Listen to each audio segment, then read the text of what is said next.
The Port of Corpus Christi officials promising to work more closely with our local agriculture industry. That as Port CEO Kent Britton says ag has been a little overshadowed in recent years by the booming energy business. Yeah, today the CEO for Gulf Compress spoke with our Michael Gibson. Now, that business handles about 60% of all the cotton grown south of Interstate 10.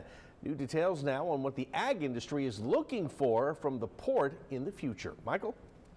Well, farmers are simply looking at ways to save money and move their product more quickly by using the port. After all, right now, the ag industry in the Gulf region has an economic impact of $10.6 billion.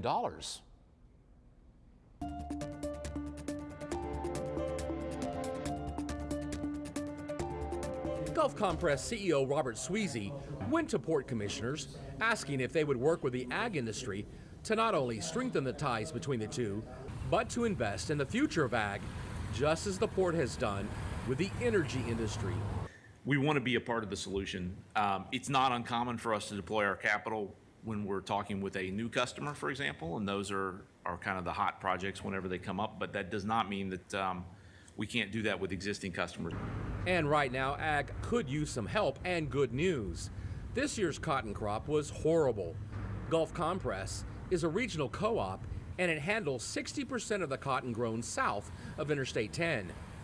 This year was lean because of the drought. We're going to handle probably one of the lowest totals we've had in the last 7 years, about 250,000 bales. Normally, we'll handle about 600 to 700,000 bales from our growing region. We asked Swize exactly what the port could do to help out farmers. Expand some of the logistics and the infrastructure that our farmers really need to be able to move their product around the world, that commodity, whether that be grain or cotton.